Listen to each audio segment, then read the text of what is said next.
ആദ്യ കൊലപാതകത്തിന് ശേഷം ജയിലിൽ പോയ ചെന്താമര വിചാരണ തുടങ്ങുന്നതിന് മുമ്പായി ജാമ്യത്തിലിറങ്ങിയാണ് രണ്ടാമത്തെ ഇരട്ട കൊലപാതകം നടത്തിയത്. പോലീസ് ജാഗ്രത പുലർത്തിയിരുന്നെങ്കിൽ ഒഴിവാക്കാൻ കഴിയുമായിരുന്നു ഈ ഇരട്ട കൊലപാതകം. സംഭവത്തിന്റെ നാൾവഴികളിലൂടെ നമ്മളിന്ന് കടന്നുപോകുന്നു. 2019 ഓഗസ്റ്റ് 31-നാണ് ലോറി ഡ്രൈവറായിരുന്ന ചെന്താമര നെന്മാറ പോത്തുണ്ടി തിരുത്തമ്പാടം ബോയൻ കോളനിയിൽ സജിതയെ കൊലപ്പെടുത്തിയത്. ചെന്താമരയുടെ ഭാര്യ പിരിഞ്ഞുപോകാൻ കാരണം സജിതയും കുടുംബവുമാണെന്ന് സംശയിച്ചായിരുന്നു ആക്രമണം. നീണ്ട മുടിയുള്ള സ്ത്രീയാണ് തന്റെ കുടുംബവഴക്കിന് കാരണമെന്ന് ഏതോ മന്ത്രവാദി ചെന്താമരയോട് പറഞ്ഞതോടെ സജിതയെ സംശയിക്കുകയായിരുന്നു.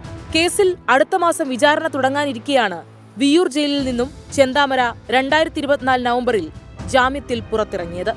നെന്മാറ പഞ്ചായത്ത് പരിധിയിൽ പ്രവേശിക്കരുതെന്ന പാലക്കാട് അഡീഷണൽ സെഷൻസ് കോടതി 4-ന്റെ ഉത്തരവ് ലംഘിച്ച് ചെന്താമര കൊല്ലപ്പെട്ട സജിതയുടെ തൊട്ടടുത്ത വീട്ടിൽ താമസിക്കുകയായിരുന്നു. ചെന്താമര ഭീഷണിപ്പെടുത്തുന്നതായി സജിതയുടെ ഭർത്താവ് സുധാകരനും മകൾ അഖിലയും നെന്മാറ പോലീസിൽ പരാതി നൽകിയിരുന്നു. പ്രദേശവാസികളും പരാതി നൽകിയിട്ടുണ്ട്. എന്നാൽ പോലീസ് ഒരു നടപടിയും സ്വീകരിച്ചില്ലെന്ന് നാട്ടുകാർ പറയുന്നു. കഴിഞ്ഞ തിങ്കളാഴ്ച ജനുവരി 27 രാവിലെ 10 മണിയോടെയാണ് ചെന്താമര അയൽ വീട്ടിലെത്തി സജിതയുടെ ഭർത്താവ് സുധാകരനെയും ഭർത്തൃമാതാവ് ലക്ഷ്മിയെയും വെട്ടിക്കൊല്ലുന്നത്. ഇതിനുശേഷം ഒളിവിൽ പോയ ചെന്താമരയ്ക്കായി തമിഴ്നാട്ടിലുൾപ്പെടെ പോലീസ് വ്യാപകമായി തെരച്ചിൽ നടത്തിയിരുന്നു. പോത്തുണ്ടി വനമേഖലയിൽ ഒളിവിലായിരുന്ന ചെന്താമര ഇന്നലെ രാത്രി 10 മണിയോടെയാണ് പോലീസ് പിടിയിലായത്. Research desk 24.